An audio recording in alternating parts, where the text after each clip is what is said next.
तो बहुत सारे स्टूडेंट्स का कमेंट था कि सर इंपॉर्टेंट क्वेश्चंस लेकर आइए, जैसे बहुविकल्पीय प्रश्न, अति लघु उत्तरीय प्रश्न। तो हम इस वीडियो में बहुविकल्पीय प्रश्नों को पढ़ेंगे। तो सबसे पहले इस वीडियो को लाइक कर दीजिएगा, ठीक है, क्योंकि इसको मैंने बहुत ही मेहनत से लिखा है, यानी कि जो भी बहुविकल्पीय प्रश्न मैंने लिखे हैं ये बहुत ही अच्छे से लिखे हैं नोट्स की तरह। मैं आपको पीडीएफ भी प्रोवाइड करवा दूंगा, लेकिन सबसे पहले आपको वीडियो को लाइक कर देना है। देखिए सबसे पहला क्वेश्चन हमारा होगा फर्स्ट चैप्टर ठोस अवस्था से। क्वेश्चन क्या है कि एक क्रिस्टलीय ठोस में होती है, यानी कि एक क्रिस्टलीय ठोस में कौन सी व्यवस्था पाई जाती है। ए है दीर्घ परासी, बी है लघु परासी यानी कि दीर्घ परासकोटि और लघु परासकोटि, ठीक है, सी है अनिश्चित व्यवस्था, डी है इनमें से कोई नहीं। तो एक क्रिस्टलीय ठोस में दीर्घ परास व्यवस्था पाई जाती है, ठीक है। ये सब मैं आपको ऑलरेडी चैप्टर में पढ़ा चुका हूं, full chapter in one video भी मैं आपको प्रोवाइड करवा चुका हूं। तो जिन स्टूडेंट्स ने नहीं देखा है वो सर्च कीजिए ठोस अवस्था फुल चैप्टर शुभम लेक्चरर, आपको वीडियो मिल जाएगा। सेकंड क्वेश्चन है प्लास्टिक है, ये क्या है। ए है आयनिक ठोस, बी है धात्विक ठोस, सी है अक्रिस्टलीय ठोस, डी है आणविक ठोस। तो सभी को पता है जो प्लास्टिक है वो आपका अक्रिस्टलीय ठोस है, ठीक है, एमार्फस सॉलिड। नेक्स्ट क्वेश्चन हमारा है निम्न में से क्रिस्टलीय ठोस का उदाहरण है, यानी कि इन चारों में से क्रिस्टलीय ठोस का उदाहरण कौन सा है। ए है NaCl, बी है KCl, सी है Na2SO4 और डी है ये सभी। तो इसका राइट आंसर होगा ऑप्शन नंबर डी, ये सभी। जो आपका NaCl है sodium chloride, KCl potassium chloride, Na2SO4 यानी कि सोडियम सल्फेट, ठीक है, ये जो आपका है ये सभी क्रिस्टलीय ठोस के उदाहरण हैं, ठीक है। तो चारों आपका तीनों राइट है। नेक्स्ट है हमारा निम्नलिखित ठोसों में से किसका गलनांक उच्च होता है, यानी कि ये चार ठोस दिए गए हैं, इन चारों में से सबसे ज्यादा गलनांक किसका होता है, ठीक है। गलनांक क्या होता है, वह पॉइंट जिस पर कोई ठोस गलने लगे वही उसका गलनांक होता है, मेल्टिंग पॉइंट। ए है सहसंयोजी ठोस, बी है छद्म ठोस, सी है आयनिक ठोस, डी है आणविक ठोस। तो इसका राइट आंसर होगा ऑप्शन नंबर सी, आयनिक ठोस। जो आयनिक ठोस होता है इसका गलनांक सबसे उच्च होता है, ठीक है, क्योंकि इसमें बहुत सारे आयन होते हैं और बहुत सारे आयनों से मिलकर ये बनते हैं। नेक्स्ट क्वेश्चन है ग्रेफाइट है, ग्रेफाइट किस प्रकार का ठोस है। ए है आयनिक ठोस, बी है धात्विक ठोस, सी है सहसंयोजक ठोस, डी है आणविक ठोस। तो हीरा तथा ग्रेफाइट जो आपका है वो है सहसंयोजक ठोस, ठीक है, कोवैलेंट सॉलिड। तो ये आपका राइट आंसर होगा ऑप्शन नंबर सी, ठीक है। नेक्स्ट क्वेश्चन है कि क्रिस्टल जालक में से अवयवी कणों के बाहर निकलने पर उत्पन्न दोष कहलाता है। देखिए मैंने आपको क्रिस्टल दोष पढ़ाया, यानी कि जो ठोसों में दोष पाए जाते हैं। तो बताइए कि क्रिस्टल जालक से अगर कोई अवयवी कण बाहर निकल जाता है तो उसमें कौन सा दोष उत्पन्न होता है। ए है अंतराकाशी दोष, बी है अशुद्धता दोष, सी है रिक्तिका दोष और डी है आरस समीकरण मिति दोष। तो इसका राइट आंसर होगा ऑप्शन नंबर सी, रिक्तिका दोष, ठीक है। रिक्तिका नाम से ही पता चल रहा है कि रिक्त स्थान यहाँ पर उत्पन्न हो गया है, ठीक है। तो जब कोई अवयवी कण क्रिस्टल जालक से बाहर निकल जाएगा तो वहां पर खाली स्थान बचेगा, रिक्त स्थान, तो वही रिक्तिका दोष उत्पन्न हो जाएगा। नेक्स्ट क्वेश्चन है निम्नलिखित में से किसमें शॉर्टकी दोष पाया जाता है। इन चारों में से कौन सा कंपाउंड है जिसमें शॉर्टकी डिफेक्ट पाया जाता है, ठीक है। शॉर्टकी दोष क्या होता है मैं आपको ऑलरेडी बता चुका हूं। ए है CHCl में, बी है ZNS में, सी है A व B दोनों में और डी है इनमें से कोई नहीं, यानी कि ए है सीजियम क्लोराइड, बी है जिंक सल्फाइड। तो इसका राइट आंसर होगा ऑप्शन नंबर ए, जो CHCl होता है इसमें शॉर्टकी डिफेक्ट पाया जाता है, ठीक है। तो ऑप्शन नंबर ये आपका राइट होगा। नेक्स्ट क्वेश्चन है फ्रैंकल दोष के कारण आयनिक क्रिस्टल का घनत्व, यानी कि अगर किसी ठोस के क्रिस्टल में फ्रैंकल दोष उत्पन्न हो गया है तो उसके कारण जो उस क्रिस्टल का घनत्व है उसमें क्या परिवर्तन होगा। ए है घटता है, बी है बढ़ता है, सी है परिवर्तित होता है, डी है स्थिर रहता है। तो इसका राइट आंसर होगा ऑप्शन नंबर डी, स्थिर रहता है या अपरिवर्तित रहता है। क्यों, क्योंकि फ्रैंकल दोष में क्या होता है, जो अवयवी कण होते हैं वो अपने जालक बिंदु को छोड़कर उसी क्रिस्टल जालक के अंतराकाशीय स्थान में चले जाते हैं, जिससे उस क्रिस्टल के घनत्व में कोई प्रभाव नहीं पड़ता है, क्योंकि वो अवयवी कण बाहर नहीं निकला है, अंतराकाशीय स्थान में आ गया है। इसीलिए वो जो अवयवी कण है उसी क्रिस्टल में रह जाता है और उसके घनत्व में कोई परिवर्तन नहीं होता है, ठीक है। नेक्स्ट क्वेश्चन हमारा है क्रिस्टल के घनत्व को कम करने वाला बिंदु दोष है, यानी कि इसमें से कौन सा दोष है जिसके कारण क्रिस्टल का घनत्व कम हो जाता है। ए है शॉर्टकी दोष, बी है फ्रैंकल दोष, सी है A व B दोनों, डी है इनमें से कोई नहीं। तो देखिए फ्रैंकल दोष के कारण तो क्रिस्टल का दोष कम नहीं होता, ये आपका राइट आंसर होगा ऑप्शन नंबर ए, शॉर्टकी दोष, ठीक है। तो शॉर्टकी दोष के कारण क्रिस्टल का घनत्व कम हो जाता है। नेक्स्ट क्वेश्चन है शॉर्टकी दोष पाया जाता है किसमें। ए है NaCl में, बी है AgBr में, सी है KBr में, डी है इनमें से सभी। तो इसका राइट आंसर होगा ऑप्शन नंबर डी, इनमें से सभी। देखिए NaCl जो है इसमें भी 60 की दोष पाया जाता है, AgBr में भी पाया जाता है, KBr में भी पाया जाता है। तो आपका ऑप्शन नंबर डी सही होगा क्योंकि सभी में पाया जाता है। जो AgBr है इसमें 60 की और फ्रैंकल दोष दोनों पाया जाता है, याद रखिएगा। ठीक है, नेक्स्ट क्वेश्चन हमारा है क्रिस्टल जालक में ऋणायनों के द्वारा उत्पन्न रिक्त स्थान क्या कहलाते हैं। यानी कि कोई क्रिस्टल जालक है जिसमें ऋणायन उपस्थित है और ऋणायन बाहर निकल जाए, उसके स्थान पर इलेक्ट्रॉन आ जाए, तो उसको हम क्या कहेंगे, उसे हम क्या कहेंगे, ए है G केंद्र, बी है F केंद्र, C है S केंद्र, D है E केंद्र। तो उसको हम लोग कहेंगे F केंद्र। आपने पढ़ा होगा F केंद्र जो होता है, जब किसी क्रिस्टल जालक से ऋणायन गायब हो जाते हैं और उसके स्थान पर इलेक्ट्रॉन आ जाते हैं तो वहां पर F केंद्र उत्पन्न हो जाता है। ठीक है, उस स्थान को हम F केंद्र कहते हैं। F केंद्र के कारण जो कलर होता है वो बदल जाता है। ठीक है, समझ में आया। जैसे आप लोग देखते होंगे कभी कभी नमक का कलर पीला हो जाता है, क्यों? क्योंकि उसके अंदर जो है ऋणायनों के स्थान पर, क्रिस्टल जालक के अंदर ऋणायनों के स्थान पर इलेक्ट्रॉन आ गए, जिसके कारण F केंद्र उपस्थित हो गया और F केंद्र के कारण जो यौगिक है वो रंगीन हो जाता है। ठीक है, नेक्स्ट क्वेश्चन देखते हैं। तो देखिए नेक्स्ट क्वेश्चन हमारा है F केंद्रों की उपस्थिति क्रिस्टल को बना देती है। यानी कि किसी क्रिस्टल में अगर F केंद्र उपस्थित है तो वो किस प्रकार का बना देगी क्रिस्टल को। A है चालक, B है रंगहीन, C है अर्धचालक, D है रंगीन। तो वो रंगीन बना देती है। अगर किसी क्रिस्टल में F केंद्र उपस्थित है तो वो उस यौगिक को रंगीन बना देगा। ठीक है, नेक्स्ट क्वेश्चन देखते हैं। ZnO के क्रिस्टल जालक को गर्म करने पर किस प्रकार का दोष उत्पन्न होता है। यानी कि जिंक ऑक्साइड जो होता है ZnO, इसके अगर क्रिस्टल जालक को हम गर्म करें, ZnO को गर्म करें तो क्रिस्टल जालक में किस प्रकार का दोष उत्पन्न होता है। A है बिंदु दोष, B है रेखीय दोष, C है रिक्तिका दोष, D है अंतराकाशी दोष। तो इसका राइट आंसर होगा अंतराकाशी दोष। ठीक है, अगर हम ZnO के क्रिस्टल जालक को गर्म करेंगे तो अंतराकाशी दोष उत्पन्न हो जाएगा, यानी कि उसमें से अवयवी कण निकलकर अंतराकाशी स्थान में चले जाएंगे। नेक्स्ट क्वेश्चन देखिए, Be2+ होता है, यानी कि जो Be2+ आयन होता है ये किस प्रकार व्यवहार करता है। A है अनुचुंबकीय की तरह, B है फेरी चुंबकीय, C है प्रतिचुंबकीय, D है इनमें से कोई नहीं। तो इसका राइट आंसर होगा ऑप्शन नंबर C, प्रतिचुंबकीय। Be2+ एक प्रतिचुंबकीय की तरह व्यवहार करता है। नेक्स्ट क्वेश्चन है अतिचालकता प्रक्रम की खोज किसने की थी। यानी कि जो अतिचालकता होती है उसकी खोज किसने की। A है आइंस्टीन, B है सोडी, D है C है हुंड, D है कैमरलिंग-ओस। तो इसका राइट आंसर होगा ऑप्शन नंबर डी, कैमरलिंग-ओस ने अतिचालकता प्रक्रम की खोज की थी। ठीक है, तो आपका ऑप्शन नंबर डी राइट होगा। नेक्स्ट क्वेश्चन है विलयन होता है। विलयन क्या होता है। दो या दो से अधिक समांगी मिश्रण को, दो या दो से अधिक पदार्थों के समांगी मिश्रण को हम क्या कहते हैं, विलयन कहते हैं। तो ए ऑप्शन है समांगी मिश्रण, बी है विसमांगी मिश्रण, सी है संगत मिश्रण, डी है असंगत मिश्रण। तो इसका राइट आंसर होगा ऑप्शन नंबर ए, समांगी मिश्रण। जो विलयन होता है वो दो या दो से अधिक पदार्थों का समांगी मिश्रण होता है। ठीक है, नेक्स्ट क्वेश्चन हमारा है विलयन का वह घटक जिसकी मात्रा कम होती है क्या कहलाता है। यानी कि मैंने आपको एक चीज बताया था, याद रखिएगा आप लोग। ठीक है, विलयन कितने चीजों से मिलकर बना होता है।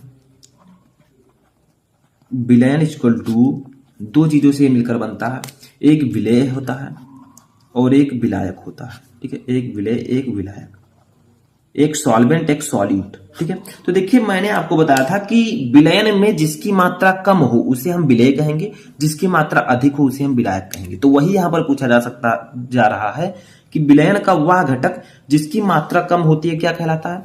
ए है विलायक, बी है विलेय, सी है विलयन, डी है ये सभी, तो वो विलेय कहलाता है। ठीक है, क्योंकि विलयन में विलेय की मात्रा कम होती है तभी वो विलयन बनता है। मान लीजिए आप शरबत बना रहे हैं, शरबत आपका विलयन होगा। अब जब आप चीनी को कम डालेंगे और पानी को ज्यादा डालेंगे तभी तो वो शरबत बनेगा। ठीक है, तो वो आपका चीनी विलेय होगा और पानी विलायक होगा, क्योंकि चीनी की मात्रा कम है तो वो विलेय होगा। ठीक है, नेक्स्ट क्वेश्चन देखते हैं। देखिए नेक्स्ट क्वेश्चन हमारा है कि वायु में जलवाष्प का मिश्रण किस प्रकार का विलयन है। ठीक है, यानी कि वायु में जलवाष्प का मिश्रण हो तो वो किस प्रकार का विलयन होगा। ए है ठोस विलयन, बी है द्रव विलयन, सी है गैस विलयन और डी है इनमें से कोई नहीं। तो देखिए गैसीय विलयन सही आंसर होगा। देखिए वायु भी एक गैस है, जलवाष्प जो है वो भी गैस की तरह व्यवहार करता है, तो ये दोनों जब आपस में मिश्रित होंगे तो गैसीय विलयन तो बनेगा। तो ये सिंपल सा क्वेश्चन था और सिंपल सा आंसर। ठीक है, नेक्स्ट क्वेश्चन है 19 नंबर, निम्नलिखित में से किस गैस की विलयता द्रव विलायक में अधिक होती है। यानी कि इनमें से कौन सी गैस है जिसकी विलयता विलायक में अधिक होती है, जो विलायक में ज्यादा घुलता है। ए है O2, बी है Cl2, सी है N2 और डी है HCl। तो इसका राइट आंसर होगा option number D, HCl। HCl जो है वो द्रव विलायक में बहुत जल्दी घुलता है, यानी कि HCl की विलयता द्रव विलायक में अधिक होती है। ठीक है, इन चारों में से। नेक्स्ट क्वेश्चन है ताप में वृद्धि करने पर हीलियम गैस की जल में विलेयता पर क्या प्रभाव पड़ेगा। यानी कि अगर हीलियम गैस आपने लिया है और ताप में आप वृद्धि कर रहे हैं तो वो जल में किस प्रकार से विलय होगा। जैसे जल ले लिया आपने, हीलियम गैस ले लिया, दोनों को मिक्स किया, अब आप ताप बढ़ाते जा रहे हैं तो जो हीलियम है वो जल में किस प्रकार घुलेगा, विलेयता उसकी घटेगी कि बढ़ेगी, या फिर विलेयता परिवर्तित रहेगी, यानी में से कोई नहीं। इसका राइट आंसर होगा विलेयता बढ़ेगी। यानी कि अगर आप पानी और हीलियम गैस को लेकर गर्म करें तो जो हीलियम है वो जल में ज्यादा विलय होगा, तो वो विलेयता बढ़ेगी। ठीक है, नेक्स्ट क्वेश्चन है हेनरी के नियमानुसार क्या होता है सूत्र। ए ऑप्शन है एम अनुक्रमानुपाती पी, बी है एम अनुक्रमानुपाती एक्स विलेय यानी कि विलेय का मोल प्रभाज, सी है एम अनुक्रमानुपाती 1/p और डी है एम व्युत्क्रमानुपाती 1/x विलेय। एक्स विलेय का मतलब होता है विलेय का मोल प्रभाज। ठीक है, मोल प्रभाज को हम एक्स से डिनोट करते हैं और विलेय लिखा है तो विलेय का मोल प्रभाज होगा। तो ये आपका राइट आंसर होगा ऑप्शन नंबर ए। चूंकि स्थिर ताप पर किसी गैस की द्रव में विलेयता जो m होती है वो उस गैस के दाब पर निर्भर करती है। ये हेनरी का नियम है, तो m अनुक्रमानुपाती p होता है। ठीक है, जब हम लगाएंगे तो m बराबर kp हो जाएगा। ठीक है, जहां k है हेनरी स्थिरांक या हेनरी नियतांक। नेक्स्ट है गोताखोरों द्वारा श्वसन के लिए प्रयुक्त किए जाने वाला गैस सिलेंडर में किस प्रकार का गैस मिलाया जाता है। यानी कि जो गोताखोर है पानी में जाते हैं, ठीक है, उनके श्वसन के लिए हम गैस सिलेंडर में किस गैस को मिलाते हैं ताकि और अच्छा रहे। ए है जीनॉन, बी है आर्गन, सी है Kr और डी है हीलियम। तो इसका राइट आंसर होगा ऑप्शन नंबर डी, हीलियम। ठीक है, तो गोताखोरों द्वारा श्वसन के लिए प्रयुक्त किए जाने वाले गैस सिलेंडर में हम हीलियम गैस को मिलाते हैं। ठीक है, तो ये हीलियम आपका राइट आंसर होगा। नेक्स्ट क्वेश्चन देखते हैं। नेक्स्ट क्वेश्चन हमारा है कि आसुत या शुद्ध जल की मोलरता कितनी होती है, यानी कि शुद्ध जल की मोलैरिटी कितनी होती है। ए है 55.56, बी है 18, सी है 49.87, डी है 81। तो शुद्ध जल की मोलरता होती है 55.56। ये मैं आपको पहले भी बता चुका हूं। नेक्स्ट क्वेश्चन हमारा है कि निम्नांकित में से कौन सा अणुसंख्य गुणधर्म है, यानी कि इन चारों में से कौन अणुसंख्य गुणधर्म है। ए है पृष्ठ तनाव, बी है श्यानता, सी है परासरण दाब और डी है प्रकाशिक सक्रियता। तो इसका राइट आंसर होगा ऑप्शन नंबर सी, परासरण दाब।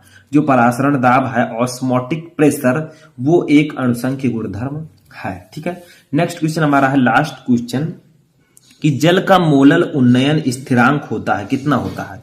ए है 1.86 केल्विन मोललता इनवर्स, बी है 526 केल्विन मोललता इनवर्स, सी है 55.5 केल्विन मोललता, डी है 0.52 केल्विन मोललता इनवर्स। तो इसका राइट आंसर होगा 0.52 केल्विन मोललता इनवर्स। यानी कि जो जल का मोलल उन्नयन स्थिरांक होता है वो होता है 0.52 केल्विन मोललता इनवर्स। तो देखिए सबसे पहला क्वेश्चन हमारा है सबसे फर्स्ट चैप्टर से, जिसका नाम है ठोस अवस्था। ठीक है, इंग्लिश में सॉलिड स्टेट। इससे पहले मैंने फिजिक्स के इंपॉर्टेंट क्वेश्चन आपको पढ़ाए हैं, तो आप लोग सर्च कीजिए कि physics important question Shubham lecturer, आपको वीडियो मिल जाएगा। चलिए देखिए फर्स्ट क्वेश्चन है कांच को अतिशीतित द्रव क्यों माना जाता है। ये एक मोस्ट इंपॉर्टेंट क्वेश्चन है और इसके पूछे जाने के चांसेस 90% होते हैं। देखिए इसका आंसर क्या होगा। देखिए कांच को अतिशीतित द्रव क्यों माना जाता है। आप सभी को पता है कि जो कांच होता है वो ठोस होता है, लेकिन इसे अतिशीतित द्रव क्यों मानते हैं। देखिए क्योंकि यह ठोस होते हुए भी द्रवों के कुछ गुण प्रदर्शित करता है। यानी कि कांच ठोस तो है लेकिन यह ठोस होते हुए भी द्रव के कुछ गुण प्रदर्शित करता है। जैसे द्रवों के समान इसमें प्रवाहित होने का गुण होता है, यानी कि इसमें जो है द्रवों के समान प्रवाहित होने का गुण होता है। इसका यह गुण पुरानी इमारतों के कांच में देखा जा सकता है जो तली पर कुछ मोटा होता है। यानी कि सिंपल भाषा में समझें तो कांच में द्रवों के समान प्रवाहित होने का गुण होता है। अगर कहीं कांच की खिड़की लगी है तो आप लोग देखेंगे बहुत दिनों बाद क्या होगा, कांच का जो निचला तल होता है, खिड़की का जो निचला तल होगा वो थोड़ा मोटा होगा। क्यों? क्योंकि ऊपर से जो है थोड़ा थोड़ा प्रवाहित होकर जो कांच के मॉलिक्यूल हैं वो नीचे बैठ जाते हैं तली पर। ठीक है, इसीलिए कुछ मोटा हो जाता है। तो अगर आपसे कोई पूछे कि कांच को अतिशीतित द्रव क्यों माना जाता है, तो क्योंकि कांच जो है वो ठोस होते हुए भी द्रवों के कुछ गुण प्रदर्शित करता है। इसमें द्रव के समान प्रवाहित होने का गुण होता है। ये इसका आंसर होगा। समझ में आया? सिंपल सा क्वेश्चन था, सिंपल सा आंसर था। इस प्रकार से आप लोग लिखेंगे, पूरा नंबर आपको दिया जाएगा। सेकंड क्वेश्चन देखिए, ये क्वेश्चन मोस्ट इंपॉर्टेंट है जो कि इसी चैप्टर से, फर्स्ट चैप्टर से ही है कि आयनिक ठोस गलित अवस्था में विद्युत चालक होते हैं परंतु ठोस अवस्था में नहीं व्याख्या कीजिए। यानी कि जो आयनिक ठोस होते हैं वो अगर गलित अवस्था में है, ठीक है, तो वो विद्युत के चालक होंगे, यानी कि उसमें धारा का प्रवाह होगा। और अगर वो ठोस अवस्था में है तो उसमें विद्युत का प्रवाह नहीं होता है। क्यों, ये आपको बताना है, ठीक है। यानी कि आयनिक ठोस गलित अवस्था में विद्युत चालक होते हैं लेकिन ठोस अवस्था में नहीं। क्यों, तो इसको मैं लिखूंगा, आप लोग साथ साथ लिखिएगा। तो देखिए गलित अवस्था, गलित अवस्था के क्रिस्टल, ठीक है, गलित अवस्था में आयनिक ठोस, आयनिक यौगिक लिख सकते हैं, यौगिक वियोजित होकर, वियोजित, अभी मैं एग्जाम्पल बताऊंगा, आप समझिए सिर्फ, वियोजित होकर मुक्त आयन, मुक्त आयन देते हैं तथा विद्युत चालन करते हैं। विद्युत चालन का मतलब इनमें धारा का प्रवाह आसानी से होता है, तो विद्युत चालन करते हैं ठोस अवस्था में, ठोस अवस्था में आयन, ठीक है, आयन गति करने के लिए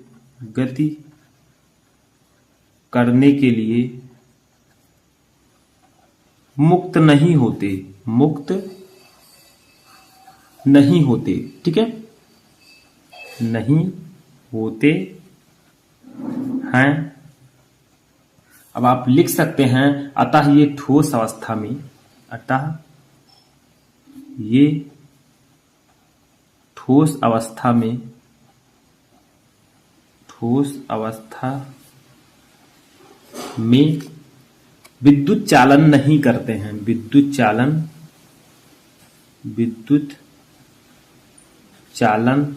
नहीं करते हैं।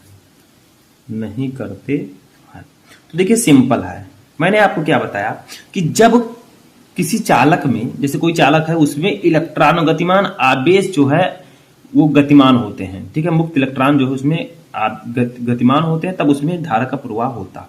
तो देखिए गलित अवस्था में आयनिक यौगिक जो है वो वियोजित होकर मुक्त आयन देते हैं तथा विद्युत का चालन करते हैं, जबकि ठोस अवस्था में आयन गति करने के लिए मुक्त नहीं होते, यानी कि उनमें बॉन्डिंग हो जाती है और वो बंधे रहते हैं, तो वो उतना ज्यादा गति नहीं कर सकते, अतः ये ठोस अवस्था में विद्युत चालन नहीं करते। जैसे देखिए यहां पर समझिए, ठोस अवस्था, मान लीजिए कोई आयन ठोस अवस्था में है, ठीक है, और गलित अवस्था, दो चीजें मैंने आपको बताया यहां पर, गलित अवस्था, ठीक है। तो ठोस अवस्था में मान लीजिए आयनिक ठोस का एक एग्जांपल हम लोग लेते हैं NaCl, NaCl यानी कि सोडियम क्लोराइड जो है ये आयनिक ठोस का एग्जांपल है। अब देखिए ये ठोस अवस्था में है, तो आप जब लोग नमक लेकर आते होंगे, जो खड़ा नमक होता है, पीसा नहीं होता है, जब वो लेकर आप आते होंगे तो वो ठोस अवस्था में होता है, ठीक है। तो ठोस अवस्था में क्या होता है, इसमें जो आयन होते हैं, जैसे अगर गलित अवस्था में देखा जाए तो NaCl जो है वो Na+ और Cl- आयन बनाते हैं, ठीक है। तो क्या होगा अगर इसे हम पानी में डाल दें NaCl को, तो क्या होगा, ये Na+ और Cl- आयन में वियोजित हो जाता है, और इसी के कारण इसमें क्या होता है, ये विद्युत के चालक होते हैं। देखिए गलित अवस्था में आयनिक यौगिक वियोजित होकर मुक्त आयन देते हैं, तो देखिए ये NaCl एक आयनिक यौगिक है, जब इसे गलित अवस्था में करेंगे तो ये Na+ और Cl- आयन देगा, तब ये विद्युत का चालन करेंगे, यानी कि इनमें धारा का प्रवाह होगा। जबकि ठोस अवस्था में क्या होता है, ये जो आयन होते हैं Na+ Cl- ये होते तो हैं लेकिन ये गति करने के लिए मुक्त नहीं होते हैं, ठीक है, इसीलिए ये ठोस अवस्था में विद्युत चालन नहीं करते हैं। समझ में आया, सिंपल सा क्वेश्चन था, सिंपल था आंसर था, आई होप कि आपको समझ में आ चुका होगा। अब हम लोग थर्ड क्वेश्चन देखते हैं। तो थर्ड क्वेश्चन हमारा दूसरे चैप्टर विलयन से है, बहुत ही सिंपल क्वेश्चन। देखिए आपको पता है कि इस चैप्टर से ज्यादातर न्यूमेरिकल्स पूछे जाते हैं, ऐसे में जो थ्योरीज हैं वो बहुत कम आती हैं, यानी कि उत्तरीय प्रश्नों में। तो देखिए ये एक थ्योरी थी जो मैं आपको बता रहा हूँ, इंपॉर्टेंट क्वेश्चन। देखिए समपरासारी विलयन किसे कहते हैं, समपरासारी विलयन किसे कहते हैं, नाम से क्या लग रहा है, सम का मतलब बराबर, परासारी का मतलब परासरण दाब, ठीक है। तो देखिए ऐसे विलयन जिनके परासरण दाब समान ताप पर समान हो, समपरासारी विलयन कहलाते हैं। यानी कि वे विलयन जिनके परासरण दाब जो है वो समान ताप पर समान होंगे, उन्हें हम समपरासारी विलयन कहेंगे। और एक नोट लिखिए कि दो समपरासारी विलयन, मान लीजिए हमने दो समपरासारी विलयन को लिया है और उसे अर्ध का पारगम झिल्ली द्वारा हम उसे पृथक कर रहे हैं तो उसमें परासरण नहीं होगा। ठीक है, परासरण एक क्रिया है जो आप लोगों को समझना चाहिए। तो देखिए यही कहा गया है, समपरासारी विलयन क्या होते हैं, ऐसे विलयन जिनके परासरण दाब समान ताप पर समान हो, समपरासारी विलयन कहलाएंगे, ये याद रखिएगा। ठीक है, अब यहाँ पर हमारा चौथा क्वेश्चन आता है जो कि इंपॉर्टेंट है। ठीक है, और बहुत ही सिंपल सा क्वेश्चन है। देखिए ये क्वेश्चन आपने फिजिक्स में भी पढ़ा होगा, लेकिन इसमें थोड़ा सा चेंजेस है। विशिष्ट चालकता से क्या तात्पर्य है, इसका मात्रक क्या है। देखिए इसमें थोड़ा सा चेंज है, केमिस्ट्री में विशिष्ट चालकता जो है थोड़ा सा चेंज है। इसमें हम विशिष्ट चालकता को कप्पा से डिनोट करते हैं। ठीक है, समझ में, उसमें किससे डिनोट करते थे, उसमें हम सिग्मा से। तो देखिए यहां पर लिखेंगे विशिष्ट चालकता किसे कहते हैं। तो देखिए किसी चालक, बहुत सिंपल है, किसी चालक के विशिष्ट प्रतिरोध के विशिष्ट प्रतिरोध के व्युत्क्रम को, डेफिनेशन वही है। ठीक है, के व्युत्क्रम को उस चालक की विशिष्ट चालकता कहते हैं। ठीक है, क्या कहते हैं, विशिष्ट चालकता, विशिष्ट चालकता कहते हैं, कहते हैं। अब ये तो होगा डेफिनेशन, यानी कि किसी चालक के विशिष्ट प्रतिरोध के व्युत्क्रम को विशिष्ट चालकता कहते हैं, और यही डेफिनेशन हमने फिजिक्स में भी पढ़ा था। ठीक है, कि चालक के विशिष्ट प्रतिरोध के व्युत्क्रम को विशिष्ट चालकता कहते हैं।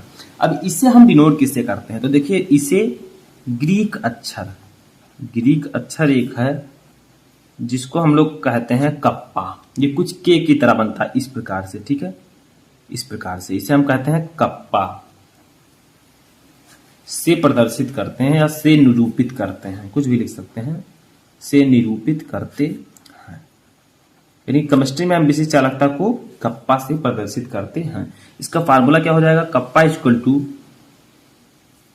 1/, विशिष्ट प्रतिरोध को हम डिनोट करते हैं रो से। ठीक है, तो विशिष्ट प्रतिरोध के व्युत्क्रम को विशिष्ट चालकता कहते हैं, तो कप्पा इक्वल टू 1/रो। ये जो रो है ये कप्पा का व्युत्क्रम हो चुका है। ठीक है, तो ये फार्मूला होगा विशिष्ट चालकता का। ठीक है, कप्पा इक्वल टू 1/रो, जहां रो क्या है, रो है विशिष्ट प्रतिरोध। लिख देता हूं ताकि आप लोग नोट कर सकें, आपकी तैयारी और भी अच्छे से हो सके। तो लिखिए विशिष्ट प्रतिरोध, समझ में आ रहा है। अब देखिए इसका मात्रक क्या होगा, तो विशिष्ट चालकता का मात्रक क्या होता है, देखिए विशिष्ट